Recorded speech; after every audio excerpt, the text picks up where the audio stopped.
The elk dropped hard, its hooves scrambling for one final second before the weight of the lead ball shattered its spine. Eli McCall kept his flintlock leveled a moment longer, watching the rise and fall of the animal's chest. When it finally stopped, he let out the breath he'd been holding and approached. It was the third elk he'd taken that month, and the best bull yet, nearly 800 pounds of meat, fat, and sinew. But instead of celebration, Eli felt a familiar churn in his gut. He knelt beside the fallen animal and ran his hand down its thick neck. The sun was still up, the day cold enough to slow spoilage, but not for long. He had hours, maybe, before the meat would start to rot. Not because he didn't know what to do, but because too many of the methods he'd learned had already failed him once. What happened that autumn in 1836 would lead Eli to rediscover a series of forgotten practices, older than the Rockies themselves, handed down in whispers and scars, buried under generations of shortcuts and assumptions. By the time winter closed in, he would have reinvented the way dozens of trappers preserved their kills. But none of it started with innovation. It started with failure. Eli McCall wasn't new to the mountains. He was in his 6th season trapping along the Green River drainage, making his rounds alone since the spring thaw. His gear was simple: rifle, hatchet, skinning blade, flint and steel, a single iron pot, and his packboard. He'd grown lean but hard in the high country, living on venison, roots, and beans, trading pelts when he passed the occasional rendezvous point. But food, that was always the risk. The kind of risk most men didn't talk about around the fire. A misstep in preservation meant more than hunger. It meant sickness. It meant weakness when strength was life. And worst of all, it meant waste. Waste of the animal, of the time, of the blood,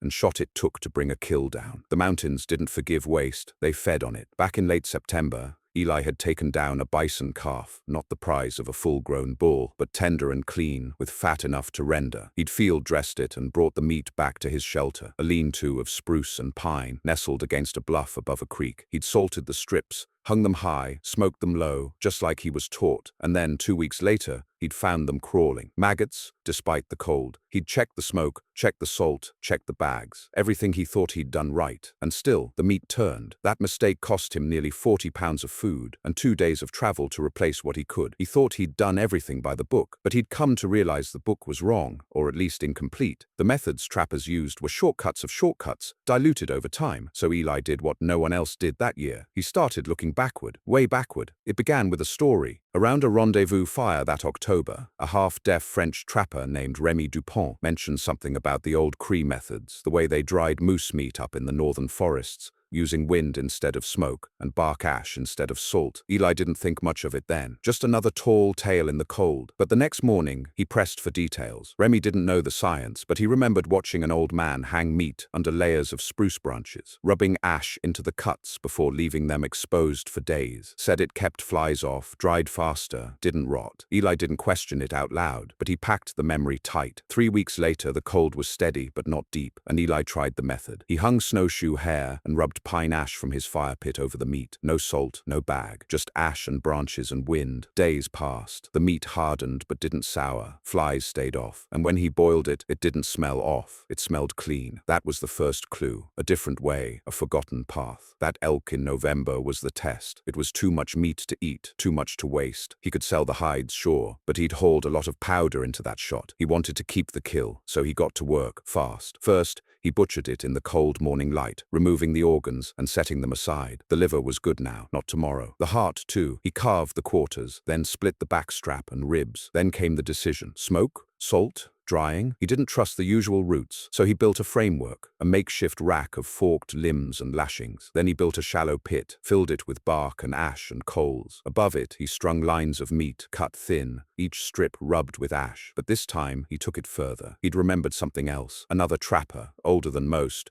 who'd sworn by fat as a barrier. Rendered tallow, spread thin across cured meat, sealing it from air. At the time, Eli had dismissed it. Now he tried it. As the elk smoked and dried, he gathered the fat from the kidneys, the back, the joints, rendering it slowly over hours. Then, once the meat darkened to near black on the outside but still bent without snapping, he dipped those pieces in hot tallow, coating them completely before hanging them again. They gleamed like wax candles in the firelight. The smell, nutty, rich, was unlike anything from salted beef or jerky. When he tasted a piece the next day, it was earthy, smoky, and clean.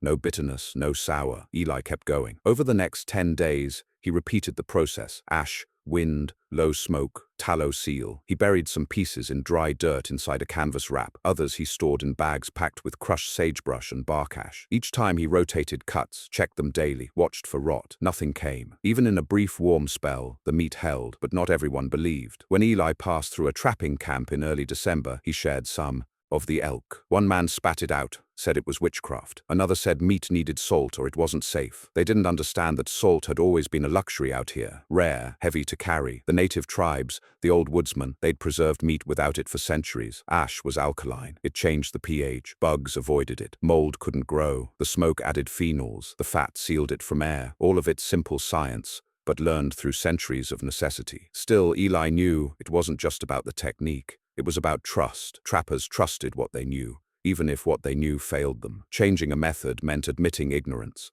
and pride ran thicker than blood in the mountain camps. So Eli didn't argue. He just kept eating his own meat, clean, long-lasting, nourishing, and offered none to the doubters when the snow deepened and their stores turned. Then came the test no man wanted, a thaw in late December, sudden and wrong. Temperatures rose to near 50 degrees in some valleys, turning snow to slush and drying racks to breeding grounds. Trappers lost pounds of meat overnight. Bears stirred in dens. Wolves followed the scent of rot. One night, 3 cabins downriver had to flee when spoiled meat drew in a small pack. By morning, 2 men were missing. Their rifles and gear were found. Their bodies were not. Eli's meat didn't turn, not a single strip. The ash held, the fat held, and now men started listening. He showed them the method, reluctantly at first, but once he did, something strange happened. They didn't scoff. They watched. They took notes. One young man, barely old enough to shave, started building his own rack the same day. Another offered pelts in exchange for rendered fat. Eli didn't charge them. Not then. He knew what was coming. As January froze the rivers solid, Eli's camp grew. Not from choice. Men just started showing up. Word spread that his food was clean, that he had more than enough. By the first full moon of winter, there were 6 men living nearby, all using some version of his method. And that's when Eli realized what he'd really rediscovered wasn't a recipe, it was a system, an understanding that preserving meat wasn't about one trick. It was about knowing what the land allowed, what the body needed, and how to work with both. But the real secret hadn't revealed itself yet. That would come only when one of the men got sick, and Eli had to decide whether the fat-sealed meat he'd stored would save him or finish the job. And that's where the real test began. The snow was deeper than it had been in years. By the second week of January, the drifts were waist-high in the hollows, and even the creek behind Eli's camp slowed to a whisper beneath its sheet of ice. The sky stayed the same dull gray day after day, and the cold settled into the bones of every living thing. It was the kind of deep winter that didn't just challenge a man, it tested what he believed. And for the first time since the elk kill, Eli began to doubt. It started with Thomas Lear, a wiry man with a sharp nose and hands that never stopped moving, even when idle. He'd shown up a week before the freeze really locked in, trading a fox pelt and 2 iron traps for a place near Eli's camp. He built himself a small shelter downhill from Eli's smoke rack, mostly a dugout with logs across the top and a flap of canvas for a door. He was quiet, polite, and hungry, like most of them were. Eli had given him a hunk of tallow-sealed meat the night he arrived. Lear had boiled it into a stew with dried onions and a handful of cornmeal. He seemed fine afterward, said it was the best meal he'd had in months. But 5 days later he started coughing. At first no one thought much of it. A cough in January was as common as frostbite. But the cough deepened. His skin turned pale. He stopped eating. By the 8th day, Lear couldn't rise from his bedroll. His breath rattled. He had a fever. Eli checked on him twice a day, forced water into him, but the sickness didn't break. Then another man, Gideon Hatch, a former army scout turned trapper, started coughing too. Same pattern, same weakness. That's when the questions started. They were quiet at first, muttered around the morning fire as men chewed hard biscuits and thawed their boots. Was it the meat? Had Eli's new method turned sour inside the gut? Men didn't say it outright. Not at first, but eyes lingered on the racks, on the fat glazed cuts hanging under the eaves, on the bags of ash-packed strips by the fire. No one accused him, not yet, but the suspicion was a slow-moving frost creeping through the camp. Eli didn't defend himself. He'd eaten the same meat for weeks. His gut was steady. His strength hadn't waned. He trusted his process, but trust doesn't always quiet fear. He turned inward instead, digging back into everything he'd learned. He tested new strips, boiled them, sniffed them, let the water cool, and watched for for scum or discoloration. Nothing. The meat was clean. He cracked open a bag he'd buried in dry earth beneath a slab of rock, pulled out a strip. The scent was still strong, slightly smoky, with a hint of sage and wood ash. He tasted it, still good, but the doubt lingered, not in his mind, but in theirs. Then, on the 10th night of Leah's illness, he began to seize, his back arched, his hands twisted into claws, foam frothed at his mouth, and just like that he went still, dead before midnight. Eli buried him in the frozen ground, cutting through the frost with a pry bar and borrowed shovel heads. No one spoke during the burial, not a prayer, not a word. Snow fell, soft and slow, like the mountains themselves were trying to cover what had happened. By morning, Hatch was shaking uncontrollably. He couldn't keep water down. That same rattle had settled in his chest. Eli watched it all unfold and realized he was running out of time. The accusations didn't come as shouts, they came as silence, as men walking past his camp without nodding, as meals taken apart from the fire pit, as eyes that didn't meet his when he passed by. Then Samuel Worth, one of the only men Eli trusted out there, finally spoke what they all were thinking. "You said it'd keep, that it was clean." "It is," Eli replied, his voice low. "You've been eating it too." "I've been boiling it," Worth said. "Real hard. Kills most things that way. But I don't eat much now, not since Leah." "You think it was my meat?" "I don't know, but I don't know what else it could be." That was the crack, and in places like that, cracks turn to chasms fast. Eli knew he had to find the truth, not just for himself, but because the next man to get sick might take action, violent action, if he thought survival depended on it. So he went back to the beginning. He pulled every bag, every strip, every sealed cut from his storage. He laid them out on the hard ground, cut into them, examined every inch. Some pieces were dry and hard as wood, others, coated in fat, were pliable. None smelled foul, none had signs of rot. Then he remembered something Remy Dupont had said months ago. Not all meat spoils the same. Spoilage depends on moisture, on temperature, and, critically, on the animal's condition at the time of death. If an animal was sick, or if it was shot badly and bled internally, the meat might carry something deeper than rot. Eli hadn't thought about it at the time, but Leah had killed a mule deer a week before he got sick, not with a clean shot either. Gut shot it, took hours to find, had butchered it in the dark, under a half moon, with frozen hands. Eli went to Leah's camp. It was undisturbed, his belongings half buried in snow. In the shelter, he found the last of the meat, hanging, not sealed, no ash, no fat, no smoke, just strips of deer, half-dried, frostbitten, dull grey at the edges. He took one down, sniffed. It stank. That was the answer. Leah had eaten spoiled meat, not Eli's, his own. Improperly dried, left too long, not buried, not sealed, and the others who got sick. Hatch had traded a strip of Leah's meat days before the cough began. That was the link. Eli returned to camp and told them, not with anger, with certainty. He showed the meat, let them smell it, cut into it. A piece of it was crawling inside. Worms hatched in the thaw, invisible at first, but now moving. That was all it took. Men started talking again, nodding, looking him in the eye. Still, the fear hadn't fully left. So Eli did something else, something he wasn't sure he'd ever do. He opened his storage pit, pulled the best sealed cuts, and threw a feast. He boiled a stew,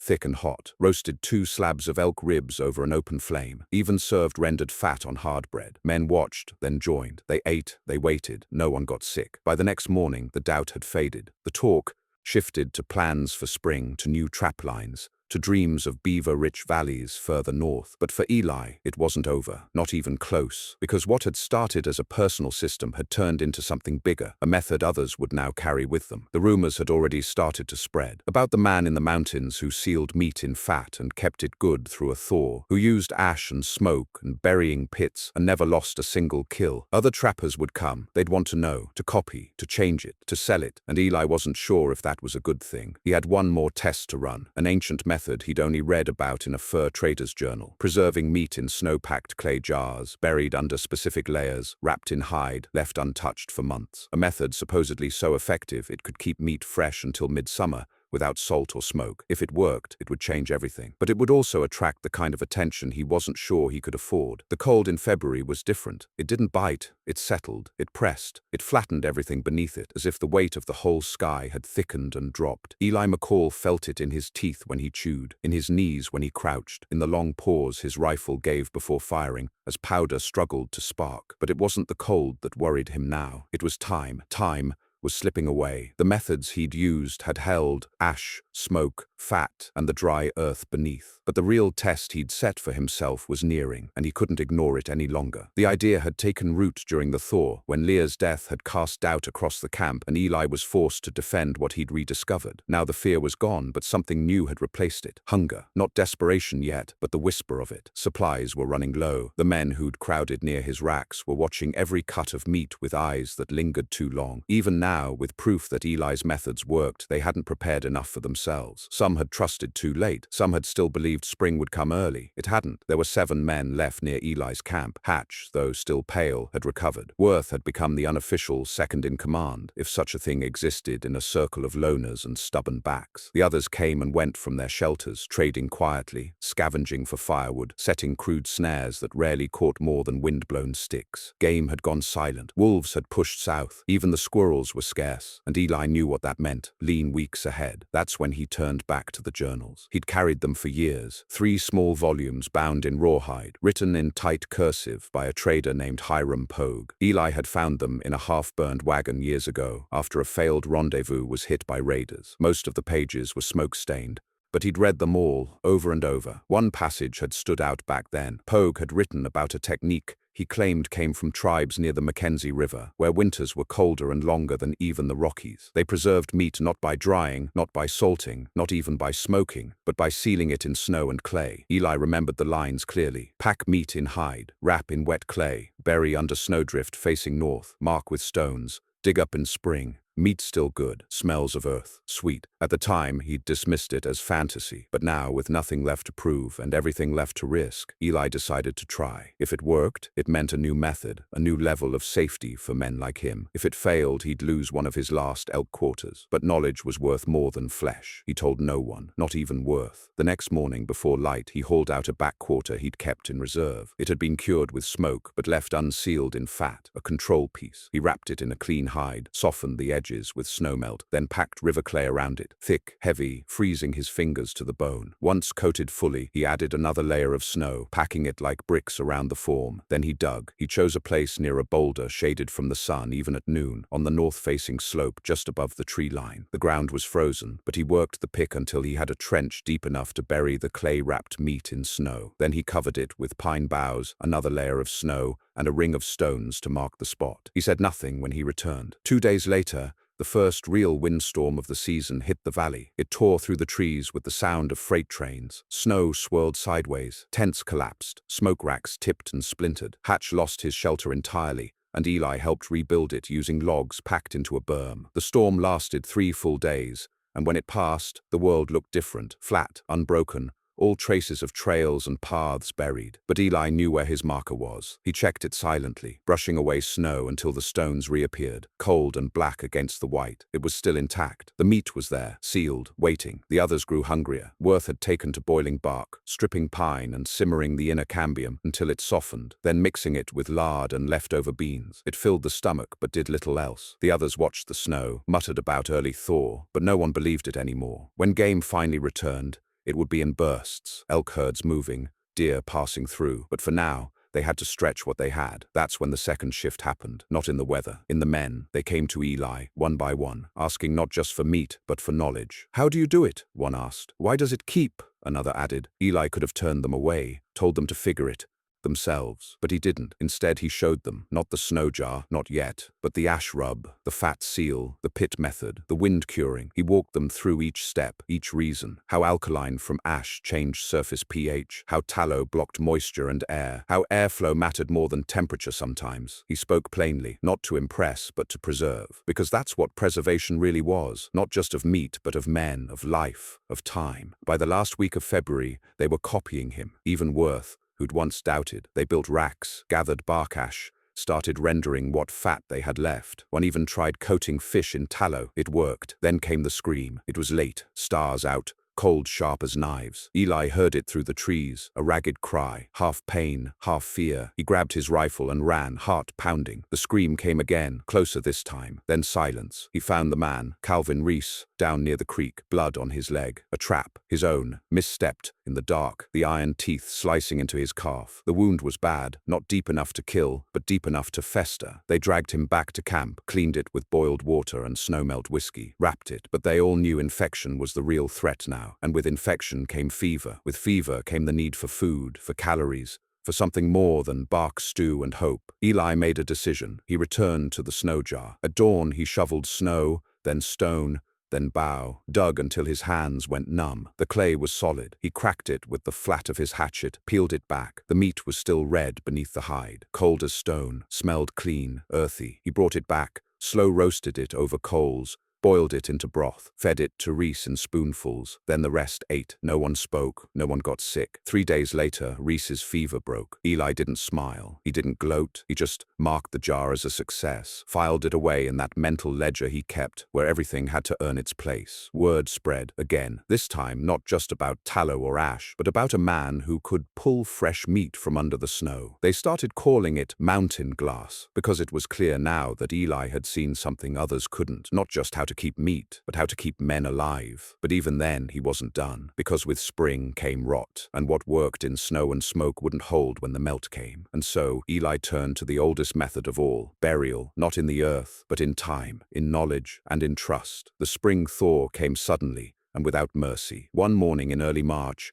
a crust of ice still held across the upper meadows. The next, rivers ran wild, snow melted in sheets, and the ground softened beneath a man's feet, as if the whole mountain was breathing warm again. But the warmth didn't bring relief. It brought rot, fast, ruthless, devouring. Eli McCall had been through thaws before. He knew what happened to meat when the ground turned. What stayed solid and preserved through January and February would turn in days, sometimes hours, if not handled right. Ash couldn't save it now. Smoke alone wasn't enough. Fat melted in the warmth. The mountain, which preserved like a larder through winter, now worked against them with equal force, and Eli had to act quickly or lose everything he'd worked to preserve. It started with the bags. Those fat-sealed elk strips, the pride of his winter's work, were wrapped in hide and packed in ash inside cloth bags, hung beneath the lean-to eaves. For weeks they'd held, but that first spring rain, fat, heavy drops pounding from the sky and running in rivulets down every beam and board, changed the air. The smell told him before he even unwrapped the first one. Sour, faint, but there. He split the bag, peeled back the layers,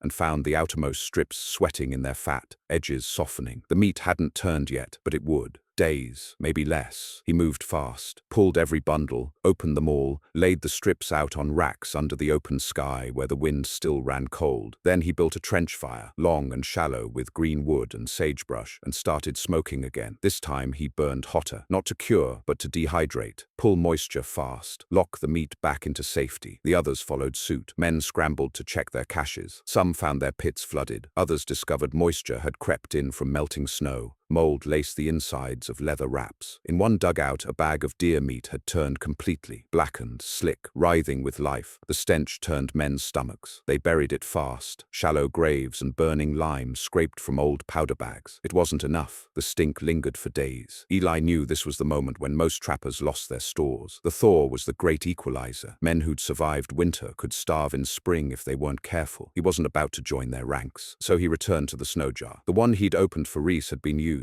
the meat gone, but he had made a second, deeper one, buried under denser drift, near a shaded ridge. This one was different, not elk, but a slab of bison meat, thicker, more difficult to dry without rot. The clay seal had held tight. The hide was stiff. When he cracked it open, steam lifted, not warm, but the faint fog of long-stored breath. The meat inside smelled neutral, cold, earthy. He didn't eat it immediately. He tested it first, let it sit by the fire, watched, smelled, cut into it, and looked for signs of spoilage. Nothing. He roasted a piece on a stick, slow over coals, then bit in, tender, savory, clean. So he began transferring the last of his good meat into the same method. He built more jars, clay mixed with silt from the creek bed, packed wet, wrapped in deer hide, buried under lingering snowdrifts on north-facing. slopes, each one marked with notches in trees, stone rings and carved sticks pushed into the ground in patterns only he would recognize. It was work meant for someone who believed he might need meat not just next week, but 3 months from now. And that's what Eli had come to believe, because spring wasn't just bringing rot, it was bringing strangers. The first arrived during a late snowfall, near dusk, a silhouette on the ridge. Eli spotted him before the dogs barked, a broad-shouldered man on foot leading a mule, no rifle in hand. That was a good sign. He came down slow, hands raised, thin as a fence rail. Name was Thorn, said he'd come from the Snake River Basin, said he'd been robbed, left with a mule and no food. Eli didn't ask for proof. He gave him a bowl of stew and watched him eat like he hadn't tasted meat in weeks. He let him stay one night. One night became 3, then 2 more came, brothers from the Black Hills, both with traps but no pelts. They claimed bad luck. Then, 3 French traders on their way back from Fort Hall, caught in snow they hadn't expected. Within 10 days, Eli's camp had swelled from 7 to 15, and the stores were shrinking. He started rationing quietly, smaller portions, more broth, less meat, more bark flour mixed in with beans. He didn't tell the others what he was doing. They noticed, but said nothing. Everyone understood, but that wasn't enough. So Eli started retrieving the jars. One by one, he hiked to the ridges, found the stone rings, unearthed the clay vessels most had held. One had cracked. Moisture had seeped in. He tossed that meat. The others, 7 in total, had kept. He brought them back under cover of darkness, transferred the contents to fresh hide, stored them deep in his shelter. And that's when the temptation began. Not for him, for the others. He found tracks near his pit one morning. Small, booted, not his. Someone had come sniffing, looking. He didn't call it out. He just moved the meat again, this time inside the hollow of a split log, sealed with sap and snow, hidden beneath firewood. Then he watched. That night, he caught the brother, Bennett, the younger one, crouched near the pit with a stick, poking into the snow. They locked eyes. Bennett stood slowly, didn't speak. Eli didn't raise his rifle, just said, "You hungry?" Bennett nodded. "You all are," Eli said. "But you don't take what you didn't help make." Bennett walked away, didn't try again, but the message was clear. Hunger was stripping away civility. The next morning, Eli called a meeting. They gathered near the fire pit, bundled in coats, faces windburnt and weary. He spoke plain. "I've got meat buried. I've shown some of you how to keep it. But this isn't a storehouse. It's a plan, and it only works if we treat it like one. You take without asking. We all starve later. You want to eat next month? You help now. Gather wood, render fat, smoke what's left.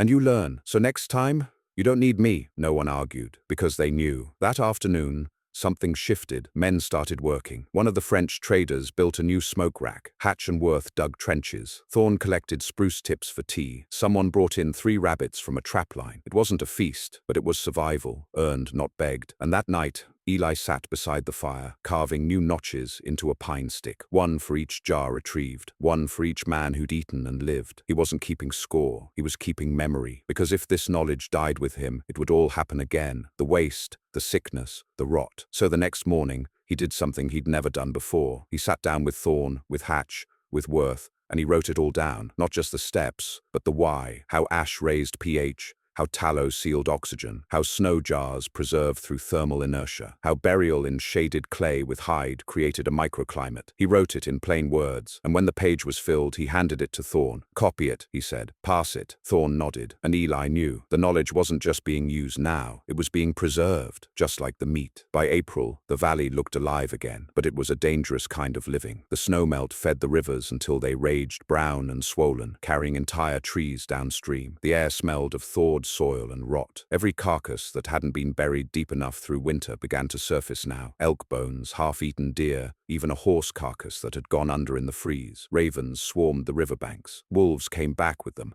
And with the thaw came men, hungry, desperate men, from broken camps farther south. Eli McCall watched them from the ridge one morning. He counted 6 of them, traveling light but armed. They moved differently than trappers. Too fast, too watchful. Raiders, maybe deserters. The kind of men who could smell food from half a mile off. He didn't tell the others right away. He just went back to camp and began changing things. He moved the meat again, buried the ledger he'd written with Thorne beneath a flat stone by the creek. Then he started building a wall. Not a proper wall. There wasn't time or timber, but a barrier of sharpened stakes angled outward, interlaced with branches, half concealed beneath brush. Worth helped him, silent as always. Hatch limped, but carried loads when he could. The rest didn't ask questions until they saw the smoke downriver that night. Then they understood. The raiders came at dawn. They didn't sneak. They came shouting. 5 men on foot, 1 on horseback, cutting through the fog with torches in hand. The camp scattered. Hatch fired first, dropped one where he stood. The others fanned out. Eli grabbed his rifle, heart steady, eyes cold. This wasn't the first time he'd fought for his food, but it was the first time he'd fought for what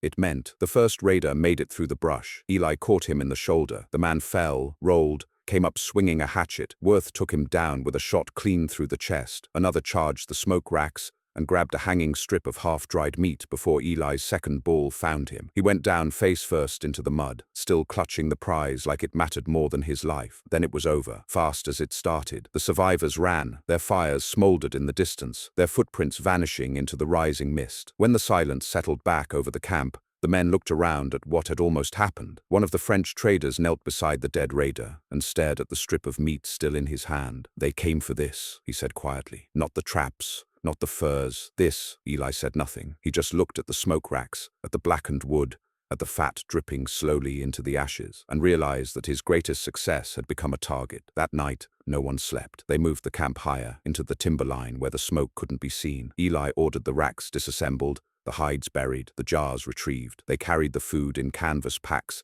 and moved like ghosts through the trees until they reached an old hunting bluff overlooking the valley. From there they rebuilt, smaller, quieter, meaner. But even as they worked, the question hung in the air like smoke. What now? They had survived the cold. They had beaten rot. They had beaten hunger. But men, Eli thought, were worse than bears. Bears took what they needed. Men took what they saw. Over the next week, Eli taught them a new trick, one he'd read about in an old Hudson's Bay logbook, camouflage preservation. The logbook had described it briefly. Meat disguised as waste keeps well. Smell deters beasts. Men pass it by. It had sounded mad when he first read it years ago, but now it made sense. He selected a clearing beside a deadfall and built a pit. Into the pit he laid the last of the elk meat, wrapped in hide, coated not in fat this time but in a mixture of wood ash, crushed sage, and animal dung. The outer layer stank like rot, foul enough to drive off animals and curious men alike. Inside, beneath the filth, the meat stayed clean, sealed by ash and dryness. He packed the pit tight, covered it with branches, and scattered bones over the surface for good measure. From a distance, it looked like the grave of a mule that had died weeks ago. He told no one exactly where it was, not even Worth. The others learned the principle, though. Hide value beneath disgust, cloak nourishment in decay. It was an ugly lesson, but a true one. The mountains didn't reward beauty. They rewarded endurance. Weeks passed. The valley turned green. Streams roared. Shoots of willow lined the banks. Game returned in cautious numbers. For the first time in months, they could hunt again. But the memory of that raid hung heavy. No one trusted strangers now. One afternoon, while checking his outer snares, Eli found a trail of smoke curling through the pines 5 miles north. He moved closer. It wasn't a campfire. It was a beacon, 3 thin columns of smoke rising in pattern, a signal. He returned to camp fast. "They're signaling," he said. "Not for us, for someone else." Thorne frowned. "Could be the same men, could be more coming up from the snake." Eli nodded. "Either way, we can't stay here long." But before they could move, the sickness returned. Not the same fever as before. This was different, slow, creeping. It started with Thorne. His skin broke out in blotches, red and burning. Then one of the Frenchmen complained of pain behind his eyes. Within 2 days, 3 men were sick. Eli's mind went back to Lear, to rot, to fear. But this time he recognized the pattern. It wasn't the meat, it was the water. The thaw had stirred up runoff from the high ridges, carrying dead matter into the creek. He boiled barrels of water through the night, building stone filters filled with sand and charcoal. He made every man drink from the boiled pot or nothing. Slowly the sickness ebbed, but now their strength was broken and movement impossible. And then the wolves came. The first sign was their howling, long, low notes rolling down the ridge after sunset. The second sign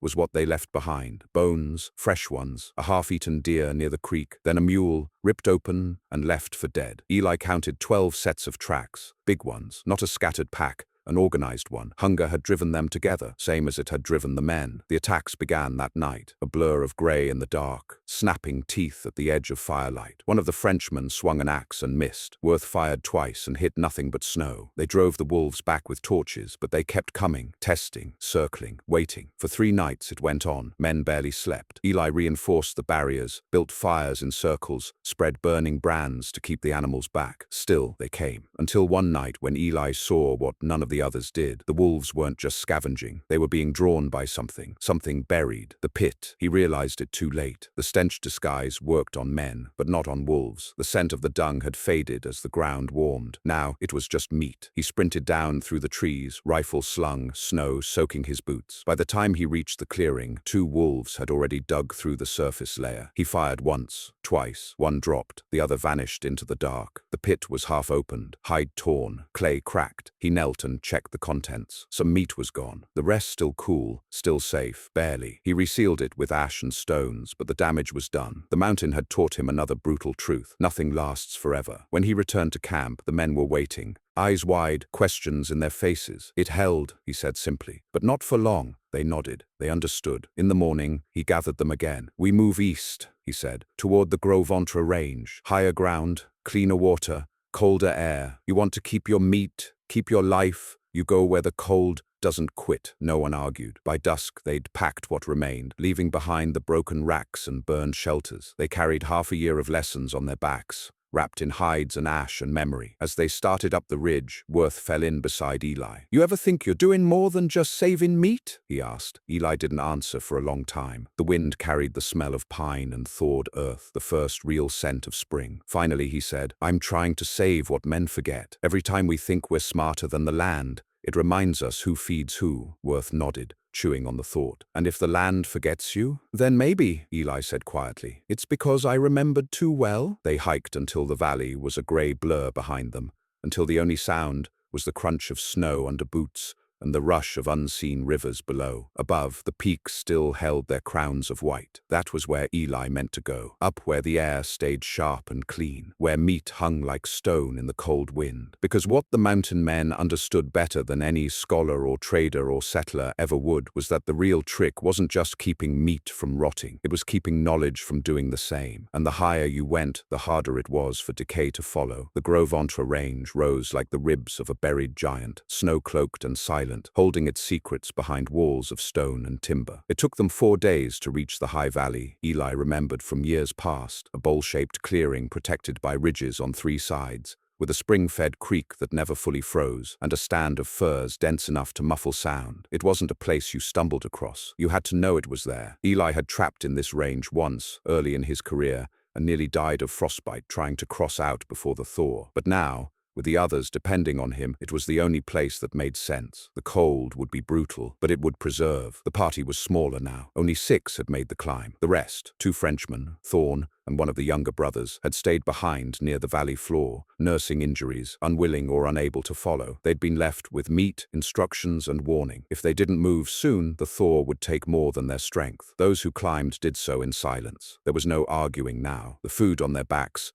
was more than meat. It was the last bridge between survival and starvation, and it had to last. Eli led them through a narrowing pass, then down into the hidden clearing, where the wind cut sideways and the trees formed natural walls. That first night in the high valley was the coldest any of them had felt since the freeze broke. But no one complained. They pitched tight shelters against the boulders, banked fires into stone-lined pits, and boiled stew thick with rendered fat and bark flour. When Worth asked how long they'd stay, Eli answered without hesitation, "Until the melt is over, or until the meat's gone," because that was the unspoken truth none of them dared voice. There was no backup plan, no fort nearby, no resupply. The furs they'd trapped were useless now, dead weight. Food was currency, preservation was survival, and Eli was the only one who fully understood how thin the line was. The next day, he began construction of what he called the vault. It wasn't fancy, it wasn't even a structure by most standards, just a depression in the earth, downwind from camp, shaded constantly by rock and tree. He dug a shallow trench, about 5 feet long and 3 across, and lined it with flat stones carried from the creek. Then he cut poles, stripped them of bark, and built a frame above it, angled like a slanted roof, with gaps to let wind through but block direct sun. Over that, he laid woven mats of pine boughs and bark. Inside the vault, he placed the best preserved meat they had, ash-rubbed, tallow-sealed, double-wrapped in hide and canvas. But then came the final touch. He covered the vault with snow, layers of it, packed, soaked, and frozen again with buckets of spring water poured at dusk. He did this for 3 nights, until a crust of ice thick as a finger formed over the entire shelter. Then he carved vent holes, small, precise, along the sides. The cold air would flow through, drawn by convection, keeping the interior below freezing even as the world around it warmed. It wasn't a root cellar, it was better, a mountain ice house, invisible unless you knew where to look. When the others saw what he'd done, they stood quietly. Hatch muttered, "You building a grave?" Eli looked at the mound and said, "A grave holds what's lost. This holds what's left." The next week passed in routines. Hunting was sparse, an occasional hare, a crow shot from a tree, once a small deer brought down by Worth and Hatch working together. But it was enough to add variety to the meals, to stave off that gnawing weakness that came with the same taste every day. Eli rationed the vault meat carefully, never more than a strip per man per meal. He boiled bones to leach out every bit of marrow, fried organs in rendered fat until they were crisp, and once, when the mood dipped too low, baked a batch of ash cakes using cattail root flour and the last of the honey he'd traded for the previous summer. But it wasn't just about food anymore. The High Valley changed something in them. Out of reach of the raids, the sickness, the rot, they began to breathe different, talk different, no longer just survivors. They were keepers now, keepers of something almost gone. Late one night, Eli sat alone by the low fire, the others asleep or pretending to be. He pulled from his pack the old journal, Hiram Pogue's smoke-stained ledger, the one that had started this entire journey. He turned to the back pages, where blank sheets remained, and began to write. Not instructions this time, memories. He wrote of the first elk, of Lear's death, of the snow jars and the fat-sealed strips, of the pit that wolves had tried to tear open. He wrote names, dates, failures. He wrote about Thorne's questions, Worth's doubts, Hatch's fever. He described the ash sage dung disguise and the vault beneath the snow. Every method, every consequence. He didn't write for himself. He wrote for the man who'd find it after he was gone, because he understood now that what they'd recovered wasn't just a way to keep meat. It was a story, and stories had to be told or they died. When the fire burned low, he sealed the journal in oilcloth, wrapped it in hide, and buried it beneath the roots of a twisted pine tree overlooking the creek. He marked the spot with a pile of flat stones, nothing that would catch a stranger's eye, just a signal for someone who knew to look. By mid-April, the weather turned warm again. Too warm. The snow began to drop from the ridges in avalanches that shook the trees. The vault held, but barely. The crust of ice thinned daily. They had to plan their next move. That's when Worth suggested the cache. "I knew a man once," he said, "who kept meat in a cave, deep one, cold year-round, said it was colder than a woman's goodbye, and just as permanent." They found it on the third day of searching, a vertical split in a granite outcrop, hidden behind a thicket of bramble. Inside, it opened into a shallow chamber, then narrowed into a shaft that dipped hard to the left. The air inside was cold, not cool, cold. Their breath misted. Eli dropped a strip of wet cloth inside. It froze solid within minutes. They'd found their final larder. Over the next 3 days, they transferred the meat again. Not all, just the most vulnerable pieces. The rest would remain in the vault until the melt finished. The cave cache, they knew, could last into summer, maybe longer. It was risky, damp, too cold to stay in long, with a floor that slicked over with ice, but it was secure. If the valley below turned chaotic again, they'd have a place to return to, a secret reserve. And as they worked, something settled between them. Not comfort, not quite peace, but a recognition that they had done something rare. They had outlasted winter, not just through fire and grit and killing, but through knowledge, through memory, through care. On the last night before the descent, Worth sat with Eli and asked the question that had hung unsaid for months. "Why'd you start doing it different?" Eli stared into the fire. "Because I saw too many men die, with full bellies of spoiled meat. Because I buried a partner who bled out in 10 minutes. And I couldn't even feed the wolves with his food after, because nobody remembered what the old men knew, and I figured maybe remembering was the only thing that could outlive me." Worth nodded. "You think others will listen?" "No," Eli said, "but the ones who need to will find a way," and that was enough. They broke camp at dawn. 6 men, 2 mules, 30 pounds of preserved meat, and the knowledge of a dozen old methods that nearly went extinct. Eli didn't look back as they left the High Valley. Some things didn't need watching. They needed forgetting, so they could be remembered again when it mattered most. Below, the thawed land waited, full of spring and promise and danger. But in the packs slung over their shoulders, in the strips of meat wrapped in ash and hide, in the stories they carried and would someday pass on, the mountain men carried more than food. They carried the last preserved truth the cold had offered. The descent from the Gros Ventre High Valley was supposed to be the beginning of the end, the long-awaited shift from hardship into spring recovery. But as Eli McCall and the others made their way down through snow-choked timber and across thawing ridgelines, the mountain reminded them once again that nothing given was ever free. What was earned could still be stolen. And in the Rockies, betrayal rarely came from enemies. It came came from the man beside you, walking silently with your back in sight. It began with the missing strip of meat. Eli noticed it the second night after they'd left the cache behind. He'd counted everything before they packed. 3 bundles per man, each bundle containing 6 sealed strips, every strip labeled in ash. He was methodical. That night, as he divided the food evenly, one bundle came up short. He said nothing. He watched. Worth took his share like always. Hatch mumbled something about an upset stomach and didn't eat. The 2 brothers, Bennett and Luke, argued about how to pack their remaining fat. Only the new one, Faulkner, was quiet, always quiet. Faulkner had joined them just before the climb, said he'd come from west of the Tetons, had nothing but a rifle and a burned-up pouch of jerky that looked like it had been through a fire. He'd worked hard during the build of the vault, helped haul wood, even showed some skill dressing down the frozen deer Hatch had shot in the upper pass. But Eli hadn't trusted him, something in the way he watched, not men but food, with a kind of hunger that had nothing to do with appetite. That night, Eli set a trap. He cut one of the meat strips in half and tucked it under his pack, wrapped in hide, positioned precisely. Then he told the others he was going to scout the southern ridge for a route down to the Snake. He left before dawn, walked 100 yards, doubled back through the trees, sat in silence and watched the camp from cover. Faulkner moved within an hour. He waited until the others were away from the fire, one mending a boot, another boiling snow for water. He crept toward Eli's pack, didn't touch it, not right away, just circled, then crouched, lifted the flap, reached in. By the time Eli stepped out from the trees with his rifle drawn, Faulkner was chewing. The man froze, didn't speak, just wiped his mouth. Eli didn't shout, didn't threaten, just said, "How many times?" Faulkner shrugged. "Twice." Eli believed him, because men who lied said just once. But that didn't matter. Not now. "You stole from all of us," Eli said. "I kept from starving," Faulkner replied. "You weren't starving." "Not yet," that was the line. The truth that cut deepest, Eli told the others. They didn't react how he expected. No yelling, no demands for punishment.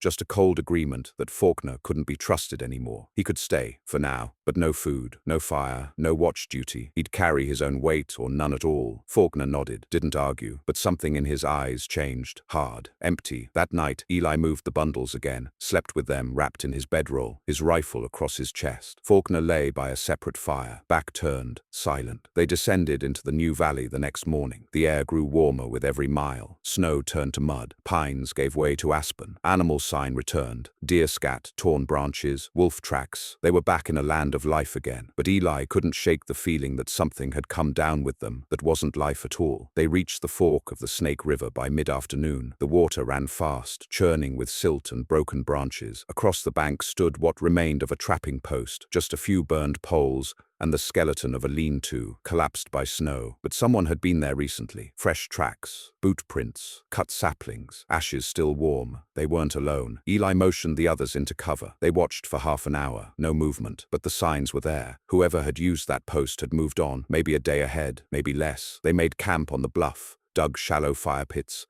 kept watch in shifts. That night, Worth whispered, "You think they're the same ones that raided us before?" Eli shook his head. "Too far east. But they're hungry. You don't leave a fire that fresh unless you're running lean. And lean men do desperate things." He didn't sleep, just sat up, staring at the coals, ears tuned for movement. It came just before dawn, a rustle in the brush. Not a deer, not a fox. Heavy, careful. Eli slipped his knife from its sheath, rose, turned. Faulkner, creeping toward the packs again. This time, Eli didn't wait. He stepped forward fast, grabbed the man by the collar, yanked him upright. Faulkner swung, wild, missed. The others stirred. Hatch called out. Worth lit a torch. They dragged Faulkner to the firelight. In his hand was one of the bundles, half open, grease on his fingers. "No fire," Eli said. "No food, no trust." "That's what we said." Faulkner's lip curled. "You think you're better? You think this knowledge makes you something more than the rest of us? You hoard it, you bury it, you act like the mountain taught you something special, but you're just another man starving in the cold, same as the rest of us." Eli looked around, at the others, at the silence, at the truth buried in Faulkner's words. Then he said, "I don't hoard it, I just don't waste it." And with that, he picked up the bundle, wrapped it tight, and tossed it into the fire. Faulkner screamed, lunged. Worth tackled him, held him down. Eli stared at the flames. That bundle was 3 days' food, gone. But what it proved mattered more. He turned to the others. "This isn't just meat. It's not just something to fill your gut. It's what kept you alive in the storm. It's what fed Reese through his fever. It's what got us off the ridge. Every strip we have was made with care, with method, with time. If you treat it like something you can steal, you'll lose more than your meal. You'll lose everything." No one spoke. They sat around the fire, watching the fat sizzle in the flames.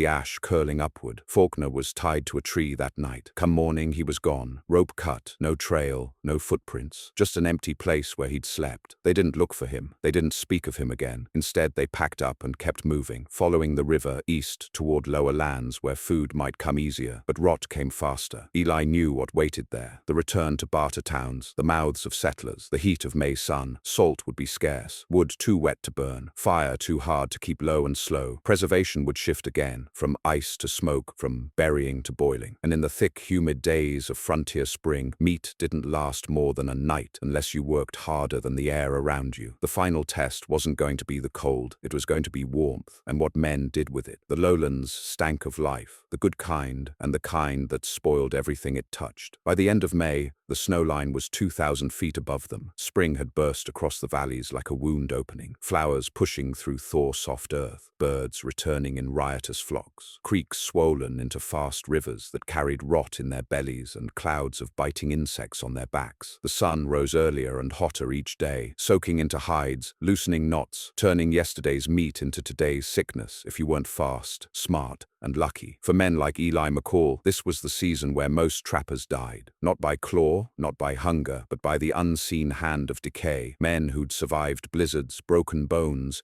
even war parties could be brought low by a single mouthful of tainted meat. In May. And now, Eli was about to watch it happen again. It began in a market town outside the Wind River Trail, a muddy, hastily built settlement with 2 general stores, a blacksmith, and a dozen makeshift tents slung between cottonwoods, the kind of place where mountain men pass through quick trading pelts for powder or mules, avoiding talk. But the spring thaw had changed that. There were settlers here now, families, wagons heavy with hope and dry flour. They'd come expecting fields and pasture. What they found was mud and flood, and the bitter surprise of learning that meat didn't keep in canvas bags and wagons the way it had through winter. Eli arrived with Worth and Hatch, half a mule's burden of cured elk in their packs. The strips were still dark and firm, sealed in tallow, ash-dusted and cool from being stored near the last high spring along the ridge. As they entered town, men took notice, not of the men, but of the smell. Not rancid, not rotting, but clean, heavy, savory. One of the settlers approached, bearded, sunburnt, his eyes sunk with the exhaustion of trying to keep children alive on spoiled bacon. "Where'd you get that meat?" he asked. Eli said, "The high country. Didn't turn? No? You salt it?" No salt. That drew attention. Salt was scarce. A man who had meat without salt was either lying or a wizard. Soon a crowd gathered. Offers flew. 3 pounds of flour, a rifle, even a set of cast-iron cookware. Eli shook his head. "It's not for sale." That answer started whispers. Men assumed he was hiding something. Others accused him of hoarding. He didn't care. He wasn't there to sell. He was there to warn. He stood on a dry patch of earth near the blacksmith's forge and spoke to the crowd. "I buried this meat in snow. I rubbed it with ash. I sealed it with fat from the same animal. I smoked it slow with sage, not because I was clever, but because I was desperate. And I remembered something that most of us forgot. Meat doesn't keep because you want it to. It keeps because you make it keep, because you understand it, because you respect it. You don't kill more than you can protect. You don't store more than you can preserve. You don't cheat the air and expect it not to rot what you give it." They stared, some confused, some angry, a few understood. A woman came forward. She had a child on her hip and another clinging to her skirt. "Show me," she said. "Don't talk like a preacher. Show me." So Eli did. For 2 days he taught whoever would listen, how to render fat without burning it, how to rub ash to kill bacteria, how to smoke low and cool instead of fast and hot, how to bury meat in pits lined with bark and sage, how to build a fire trench instead of a pile. Some mocked him, others copied him. One man tried to replicate it, skipped the ash, used wet wood, and made 10 pounds of jerky that molded within 2 days. But the ones who followed him, carefully, those few, kept their food clean. And soon, the tension changed. By the time the June rains began, a dozen families had learned the basics. Eli moved on, back to the highlands. Worth stayed behind with one of the families, having found a woman who'd grown up curing rabbit in corn ash in the Carolinas. Hatch followed Eli, quiet as ever, a limp still in his step, but a strength in his voice that hadn't been there before. They headed north, toward higher ground, toward the Yellowstone Forks. And there, in a small clearing above a stream so clear you could see the gravel shimmer, Eli built a new cabin, not for shelter, for teaching. He built a raised smokehouse with vented slats, a clay pit lined with woven reed baskets, a vaulted storage shed sunk into the earth, its walls made of staggered logs and moss-packed seams. He wrote again, pages at a time, adding to Pogue's journal, recording not just methods but failures. He documented how fat failed when left in direct sun, how ash had to be dry, how sage preserved longer than pine but shorter than juniper. And then one day, a rider came, a boy, barely old enough to hold a rifle, said his uncle had been one of the settlers near the Wind River, said his family had survived because of the ash meat, said others were starting to copy it too. The boy handed him a bundle of deer wrapped in bark. "My own," he said. "Rubbed it with ash and bear grease, buried it near snow. Thought maybe you could tell me if it's any good." Eli opened it, sniffed, tasted, smiled. "You did fine," he said. "Now teach someone else." That was the moment he knew. The knowledge had spread, not by force, not by money, by need. And from that need, something older than any one man had risen again. An understanding not just of preservation, but of harmony, of working with the land instead of against it. The mountain men had known it. The tribes had known it. The earliest settlers had whispered it in cookfires and camp circles before it was buried by convenience and forgotten in the pages of new books. Now it was back. And Eli McCall, who once lost half a winter's kill to maggots and despair, had become the bridge between forgetting and remembering. In time, they'd call his methods strange, maybe even unnecessary. When railroads brought salt by the barrel and towns built ice houses, maybe no one would think of ash or snow jars or dung-disguised pits. But when those luxuries failed, and they always did in the wild, the memory would remain, in a battered journal, in a log cache, in the meat that lasted when it shouldn't. Because what the mountain men understood, what he understood, was that the cold didn't preserve meat.